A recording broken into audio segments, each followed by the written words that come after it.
Hand cannons are some of the most iconic guns in Destiny. When I think about Destiny, I tend to think of something like Thorn or Ace of Spades, and in recent times maybe even Spare Rations.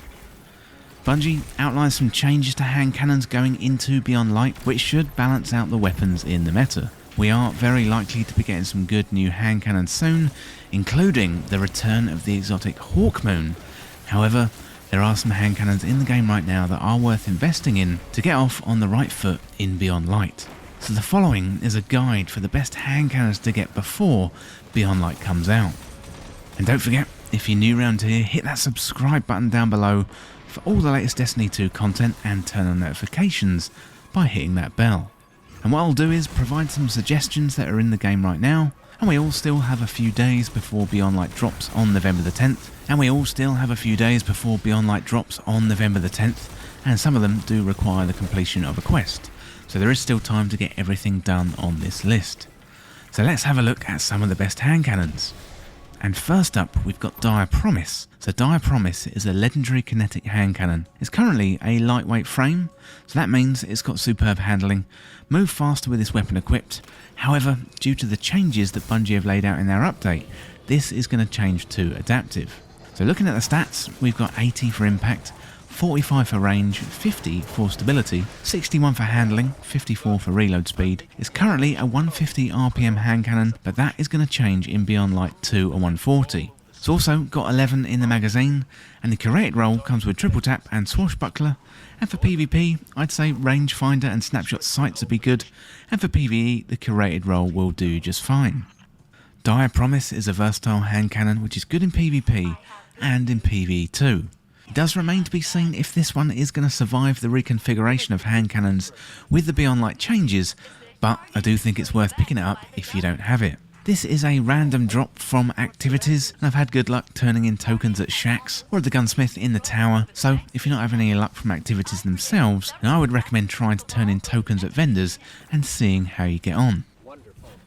Next up, we've got Crimson, and Crimson is an exotic kinetic hand cannon and shoots much like a pulse rifle with a 3-burst shot. It could be about to benefit from the changes coming in Beyond Light, so it's well worth getting your hands on it. So let's have a look at the perks, and first of all, we've got Banned Weapon. So this weapon fires a 3-round burst. Then we've got Cruel Remedy, so kills with this weapon heal the wielder. Precision kills also refill the magazine. So the stats on Crimson are really impressive. We got 92 for impact, 60 for range, 82 for stability, 50 for handling and 64 for reload speed. It's a 415 RPM with 14 in the magazine, and if this one gets affected by the range buff for adaptive hand cannons in Beyond Light, then this one is going to be absolutely deadly. Back in Shadowkeep, this one got a range nerf, so if it goes back to anywhere near it was, it could be the secret weapon for Beyond Light.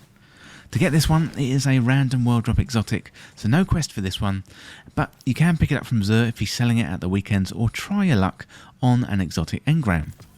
So next up we have Thorn, and Thorn is an exotic kinetic hand cannon. It handles really well, it's got devastating perks, and sounds absolutely awesome too. It's an iconic hand cannon, having first appeared in Destiny 1. So looking at the perks on this one, we got Mark of the Devourer, so rounds pierce targets and deal damage over time. Kills with this weapon leave behind remnants. And we've also got Soul Devourer, so absorbing a remnant strengthens Mark of the Devourer and partially refills the magazine. Thorn has some great stats too, with 80 for impact, 41 for range, 60 for stability, 68 for handling and 46 for reload speed. It's currently a 150 RPM hand cannon with 11 in the magazine. Now that is going to change though due to the hand cannon changes coming in Beyond Light, but going down to 140 may not be so bad, may be able to 2-tap in PvP with its perks activated. This one is available through a quest which you can check out here, but you do have to own the Forsaken DLC for this quest. I would imagine it's relatively cheap now given it's nearly 2 years old, and if you're on Xbox Live then it's available through Xbox Game Pass.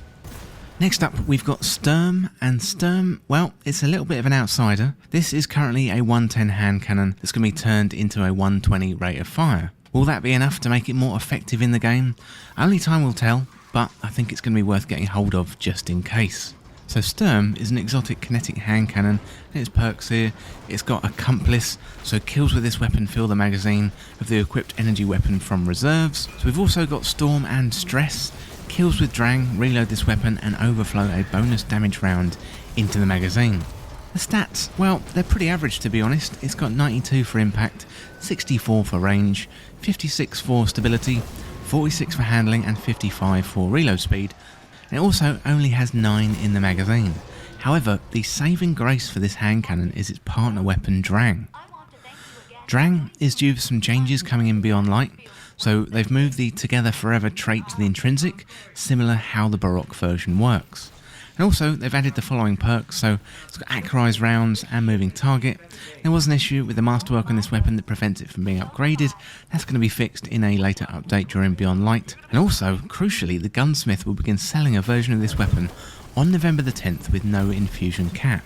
Given the availability of Drang in Beyond Light and Sturm being moved to 120 rate of fire, it means Sturm could be one to keep an eye on when it comes to hand cannons in Beyond Light. Next up for the hand cannons, we've got Nature of the Beast, and Nature of the Beast is a legendary energy hand cannon. It's a precision frame, so recoil pattern on this weapon is more predictably vertical and fires quickly with high accuracy. So looking at the stats, it's got 78 for impact, 40 for range, 65 for stability, 42 for handling and 32 for reload speed. It's currently 180 RPM with 11 in the magazine. However, according to the changes, the magazine's going to be scaled up by 37%. The created role comes with Subsistence and Dragonfly, and for PvP, Snapshot Sights and Rangefinder would be good, and for PvE, the curated role sounds like a good option. Demolitionist is also available, which is always good in PvE. You can get this one from random drops from the end of activities, and also by turning in tokens to vendors.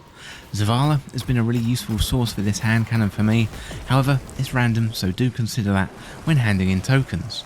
I've also had a few drop from unbrought engrams too.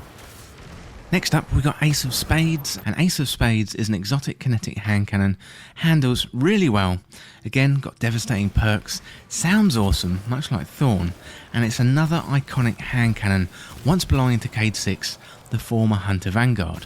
So the perks on this one, we've got Memento Mori, so reloading after a kill loads the magazine with a few extra damaged bullets and grants radar whilst aiming down sights.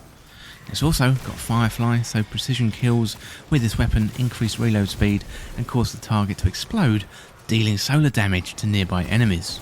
Looking at the stats for this one, we've got 84 for impact, 78 for range, 46 for stability, 46 for handling and 48 for reload speed. This one is already a 140 RPM hand cannon, it's got 13 in the magazine. Given its exotic perks with the changes, this one could really shine in Beyond Light. This one is also available through a quest, which you can check out here, and again you have to own the Forsaken DLC for this quest, but again I think it's probably going to be quite cheap, and if you're on Xbox, get it through Xbox Game Pass. And finally for the hand cannons today we've got Sunshot, and Sunshot is going to have an advantage over all the hand cannons in the game come Beyond Light. This is going to be the only 150 RPM hand cannon, therefore we could be on the cusp of a Sunshot meta. So let's check out the gun itself. Sunshot is an exotic energy hand cannon. For the perks we've got Sunburn, so this weapon fires explosive rounds and highlights targets that take damage from Sunshot. We've also got Sun Blast, so targets killed with Sunshot explode in solar energy. Looking at the stats, we've got 80 for impact, 38 for range, 46 for stability, 83 for handling, 75 for reload speed, and it's going to remain a 150 rate of fire hand cannon, and it's got 12 in the magazine. To get this one, it's a random world drop from Exotic Engrams, or you can pick it up from Zur at the weekend when he's selling it. Well, that is it for my rundown of some of the best hand cannons to get going into Beyond Light, and let me know if you think there's something missing and what your top 5 list would look like. And just before we go today, I wanted to let you know about some new merch I've launched, and there's a bunch of t-shirts, hoodies, socks and stickers and masks available. So on the entire range there is a custom pixel art logo design for This Week in Video Games, plus a glitched out version too. All are available in a range of colours and sizes, and if you enjoy This Week in Video Games content and want to support the channel, then consider buying some of the merch. The links to the store are down below, but now let's get back to the video. Well, that is it for this guide on the top hand cannons going into Beyond Light, and thank you so much for watching. For more Destiny 2 content like this, hit that subscribe button down below and subscribe to This Week in Video Games. If you want to join the community, check out the Discord link in the description, or you can follow me on Twitter at TWIVG Podcast. If you enjoyed this video or found it useful, liking and sharing the video would really help me out. Otherwise, check out these other videos on the channel. Thanks again, and I'll see you in the next video.